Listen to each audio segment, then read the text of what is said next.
Olá a todas, olá a todos. Estamos aqui mais uma vez na nossa rádio Nova Aliança e também nas nossas redes sociais, no canal do YouTube, no canal do Facebook.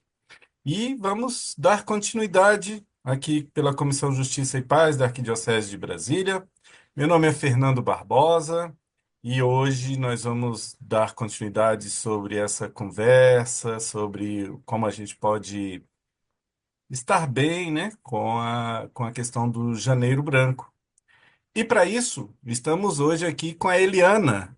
Eliana, que é psicóloga, que é neuropsicóloga e também pode nos ajudar bastante, vai nos ajudar bastante aqui a refletir hoje com a gente. Eliana, tudo bem? Bem-vinda.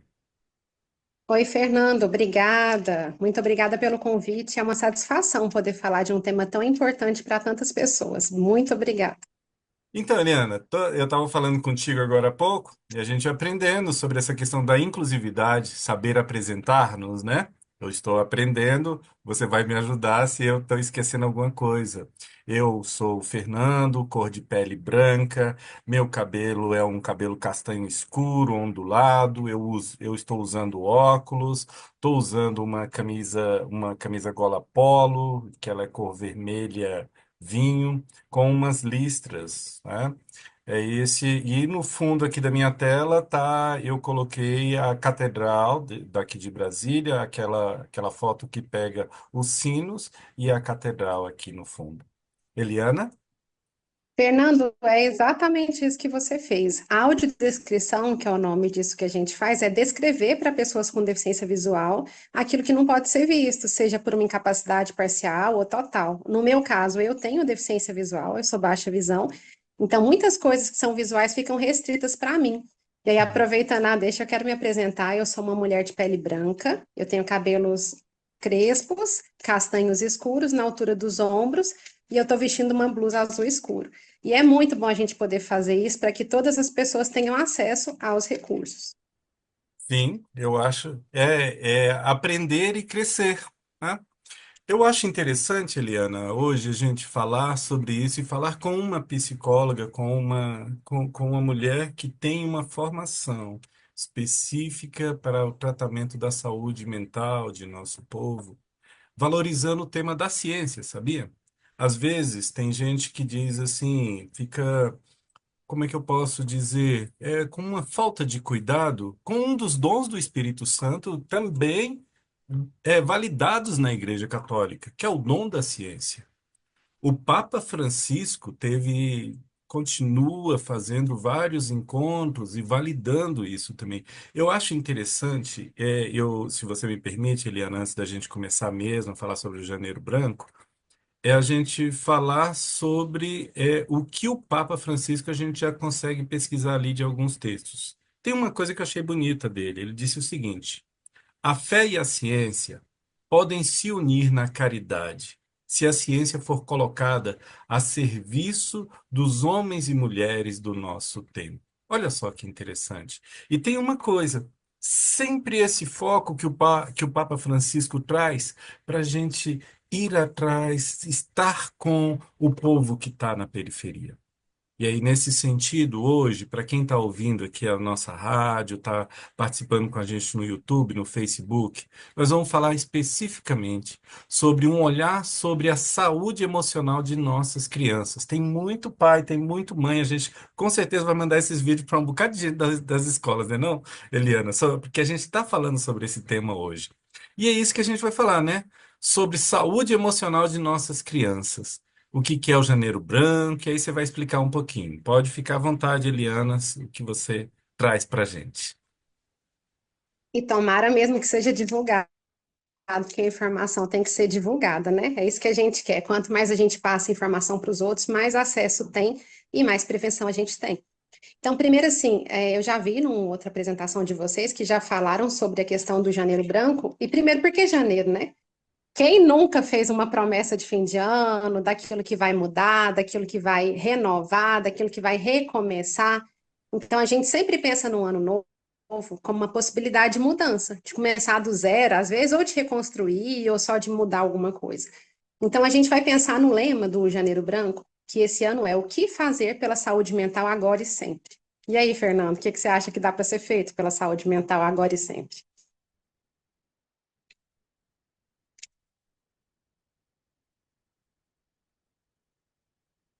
Vamos pensar na sua saúde mental, o que que você acha que dá para ser feito? Ah, meu áudio estava fechado, Fernando, eu tô desculpa. sem retorno. É, eu tava sem retorno. Não, olha só. Eu fico pensando que é o tema da prevenção e também tem alguma coisa de vamos cuidar da gente, vamos planejar. Será por aí? É isso? Ah, adorei, é isso, é prevenção e promoção. Exatamente, porque a promoção seria isso, né? A gente cuidar, a gente tratar. E a prevenção seria a gente evitar que algumas coisas aconteçam. E aí, se a gente pensar, por que do Janeiro Branco, né? A gente tem vários meses com várias cores ao longo dos anos e muitos são muito famosos, por exemplo, Outubro Rosa, Novembro Azul. Então, são campanhas que a gente busca conscientizar as pessoas sobre a necessidade de buscar apoio e tratamento. E aí a gente pensa, quem precisa de apoio? Todo mundo. Quem precisa de tratamento? Tratamento, nem todo mundo. Só que se a gente pensar em apoio, aí a gente está começando a falar das nossas crianças, que as crianças elas estão em desenvolvimento.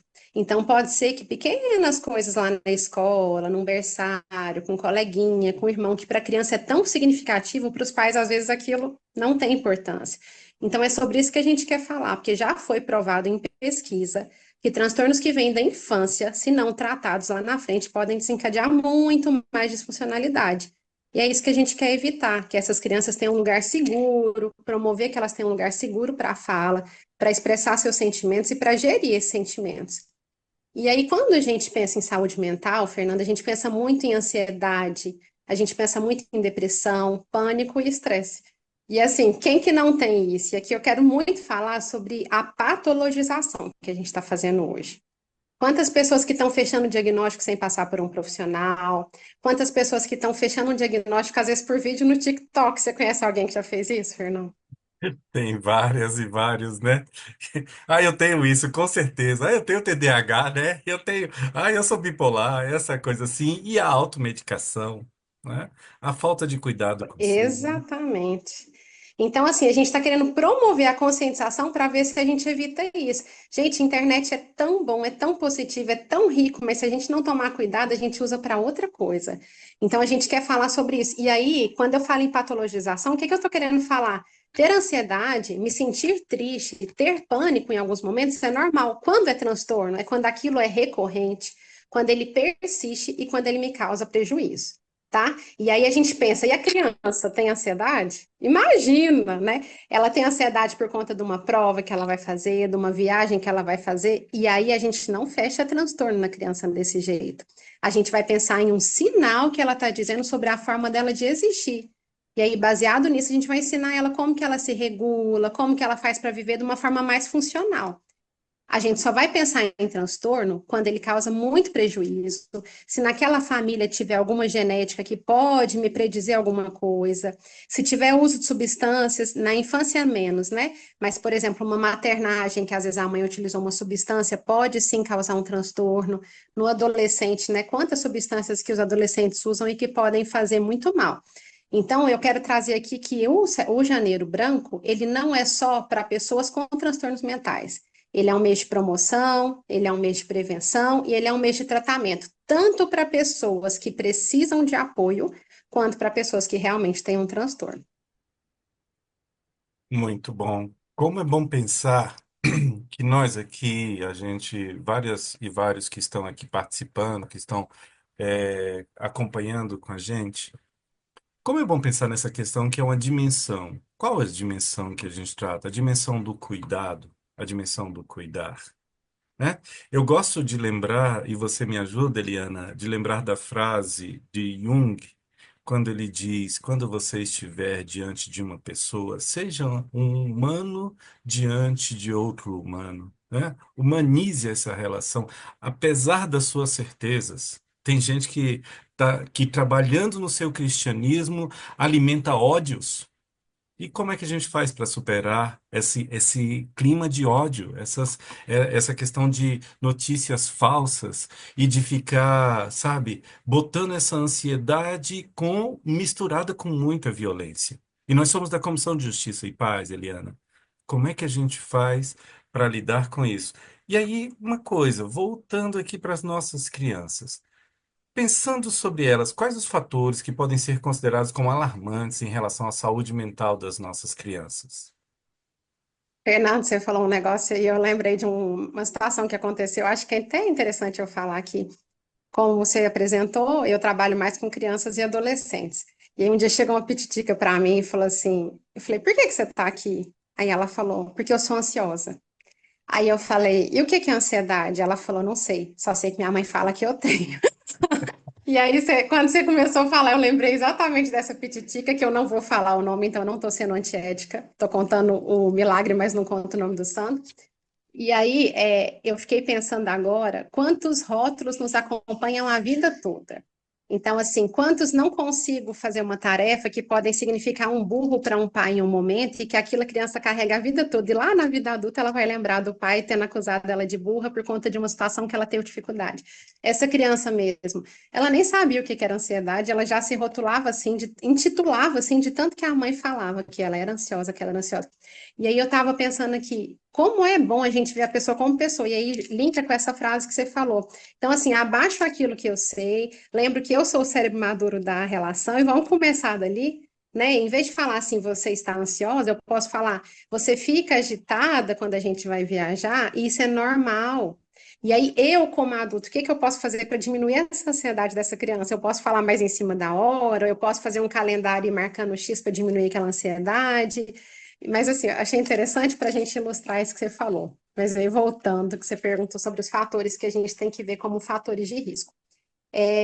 Eu gosto de falar que a gente só vai pensar em fator de risco quando a gente pensa na criança, na própria criança. Exemplo, Fernando sabe, eu tenho uma filha que ela chama Mariana, tem 10 anos.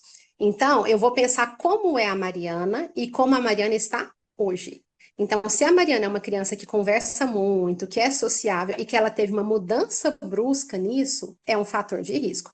Agora, vamos supor que a Mariana é uma criança mais introspectiva, mais ensimesmada, mais quietinha, e ela se mantém assim. Isso não é um fator de risco. Então, a gente sempre vai pensar em como a criança estava e como a criança está hoje. Então, a gente sempre vai pensar em alteração do sono. Está dormindo mais? Pode ser uma fuga. Está dormindo menos? Está com sono agitado demais e ela não tinha esse sono. Alteração no apetite. Ela está comendo muito, um comer meio compulsivo, ou está comendo quase nada, né? Então, está fazendo um movimento evitativo. Uma criança que tem um medo exagerado, e aí a gente não está falando de medos que tem lógica, tá? Criança tem medo de barata, sim, tem medo de cobra, sim, eu também tenho. Você tem, Fernanda? Mas a gente está falando de um medo desproporcional. Então, era uma criança que ficava no escuro ou ia num banheiro sozinha e a partir daquele momento ela parou de ir. A gente vai pensar que pode ter alguma coisa. Queixa recorrente de dor. Criança não combina com dor. A gente fala até assim, se a gente pegar o conceito de saúde, de acordo com a OMS, é a integralidade da saúde mental, física, espiritual, né? A ausência de doença. E o que que é a saúde mental? Não é não ter problema. A saúde mental é ter capacidade de resolver as situações adversas que acontecem. Mas criança não é Desculpa, recorrente desculpa, ter dor. Eliana. Como é que é? Saúde mental não é ter problema? Como é que é isso? Não, na Fala de verdade a novo, que é gente boa tem que essa frase aprender. que você falou. Fala de novo.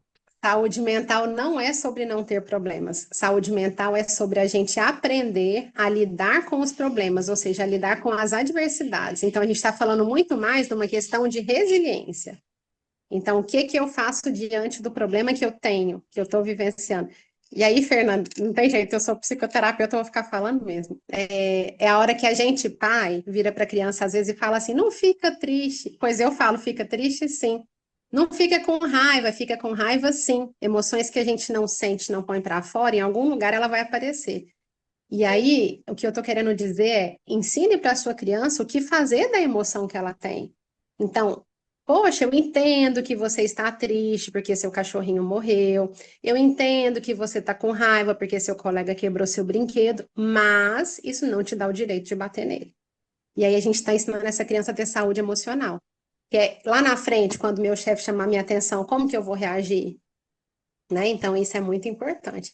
Muito. Então, criança não combina com dor. Tem queixa recorrente de dor, dor de cabeça, náusea, principalmente dor de estômago. A gente pode pensar assim que aquele é um sinal importante.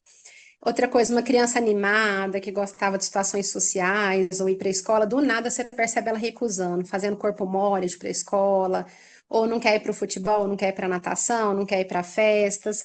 Então, assim, lembrando que eu falei lá no começo, sempre comparando com a linha de base da criança. Então, como que era essa criança antes?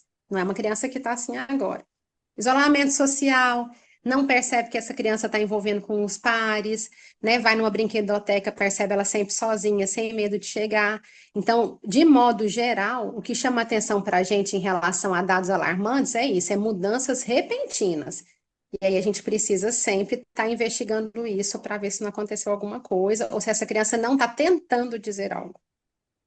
E é interessante aí, eu já começo a pensar uma coisa que nós validamos muito aqui também em nossos programas, que são a questão das políticas públicas. No caso, começou a ver os sintomas, ficou na dúvida, não vai atrás do remédio, vai atrás do apoio.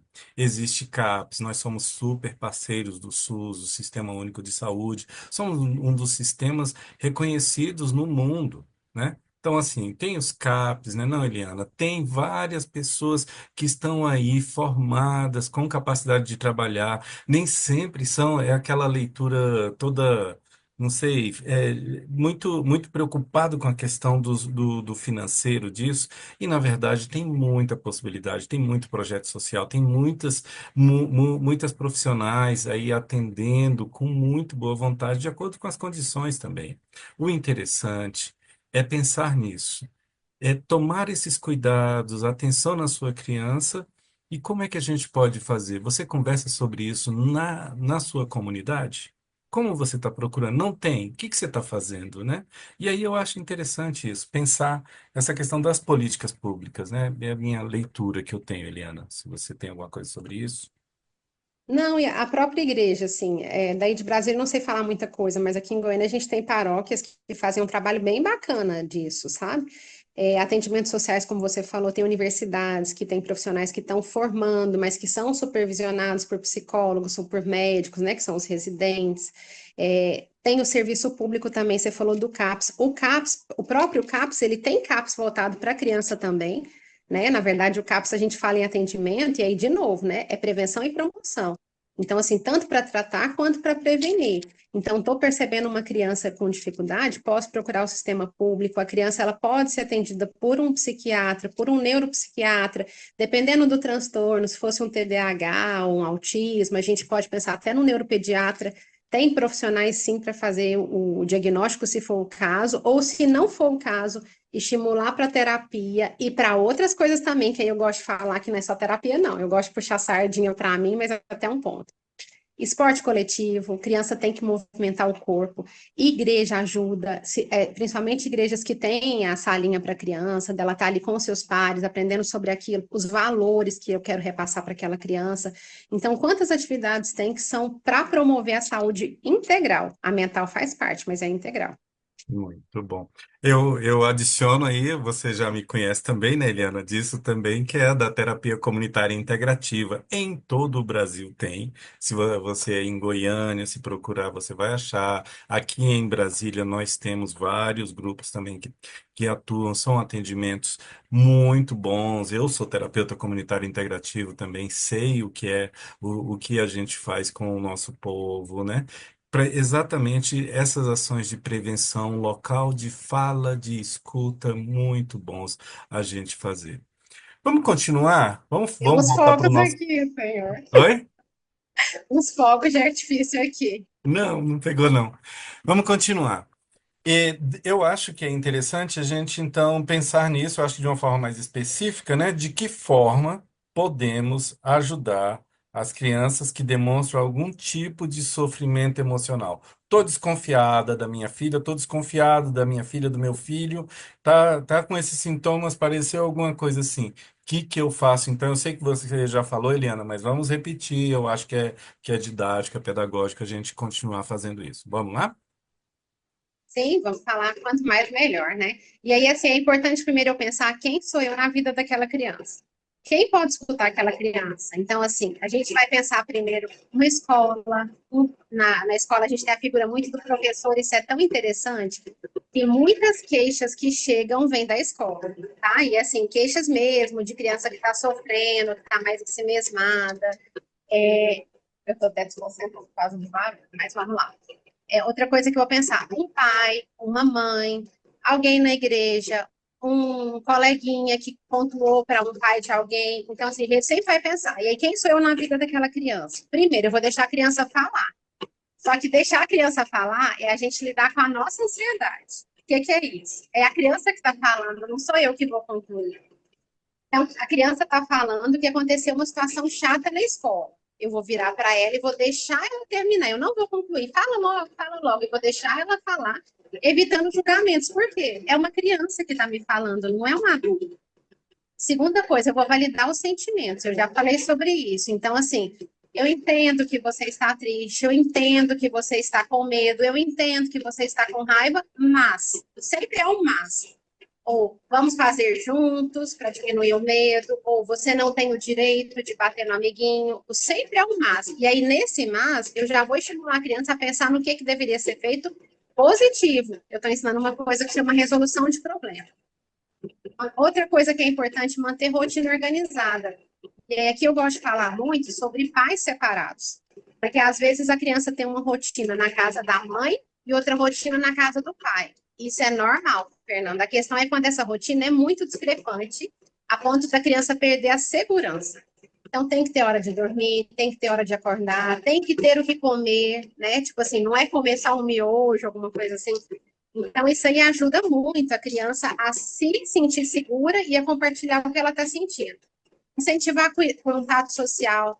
Então, eu percebo que a criança está mais isolada, eu vou dar um repertório de habilidades sociais para ela, eu dou uma olhada no parquinho, vejo quem que é a criança que tem mais cara de ser a tranquila para brincar e estimulo ela a ir lá, tento fazer o meio termo, uma ponte, não é fazer por ela. Né? A gente aprendeu isso tanto que a gente não deve fazer pela criança aquilo que ela já é capaz, que a gente está encurtando um caminho importante. Outra coisa é tomar cuidado com o contato social. Falei isso hoje no consultório e vou repetir aqui. A gente tem que entender hoje que muitas das nossas interações são feitas assim no mundo virtual. Isso é normal e a gente vai ter que entender isso como normal. A questão é com quem e o que e como e quanto tempo. Então, assim, é uma criança que só sabe interagir no mundo virtual, isso não está certo. É uma criança que só interage com pessoas muito mais velhas que ela, isso não está certo. Então, cuidado com o que seu filho faz, oriente, né? A gente tem aplicativos bacanas, eu gosto de falar do Family Link, que eu consigo acessar coisas, porque eu estou falando de criança, então não é tutela, tá? Então, assim, supervisione o que seu filho está assistindo, porque quantos comportamentos a gente aprende porque vê, a gente repete. Fortalecer valores familiares. Então, assim, meu pai tinha uma frase que é meio ruim, mas eu vou falar. Faça o que eu falo, mas não faça o que eu faço. Então, não, a gente já tem isso provado, que a maioria dos comportamentos que a gente aprende é porque a gente vê, não é porque a gente ouviu. Então, dá um modelo. Se é importante que seu filho durma cedo, você não precisa dormir às 8.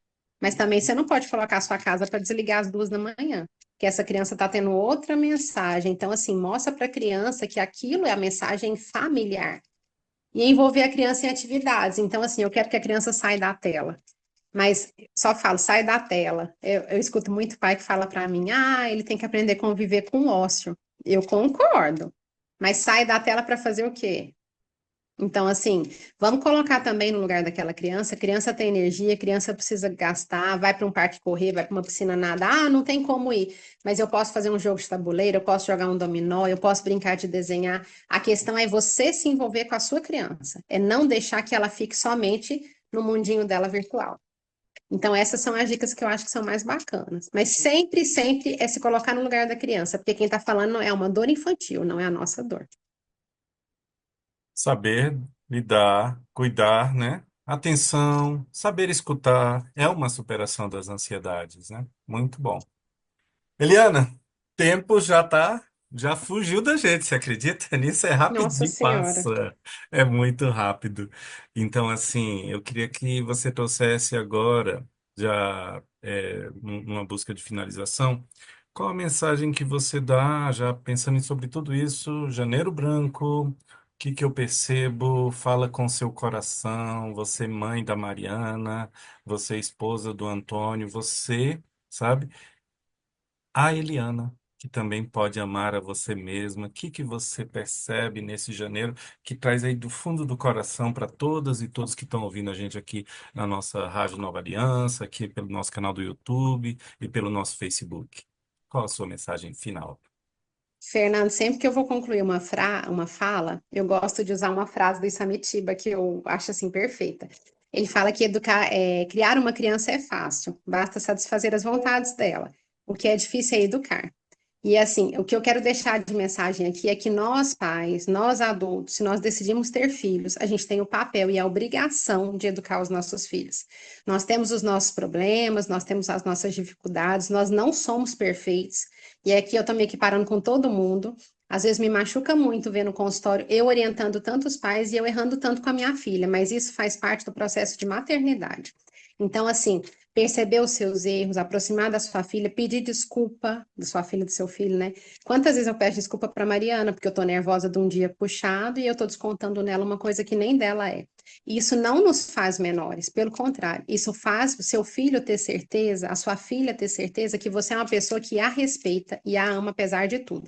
Então, sempre que for dar uma mensagem mais difícil, deixa claro para seu filho, para sua filha, o quanto eu te amo e que muito daquilo que a gente está fazendo é amor. Às vezes, de uma forma meio diferente, a criança está interpretando diferente, porque é uma podação, é uma castração, mas sempre isso. Então, assim, eu te amo e é por isso que eu estou fazendo isso. Isso não é uma punição, isso é educar. E aí, como disse Samitiba, educar é trabalhoso.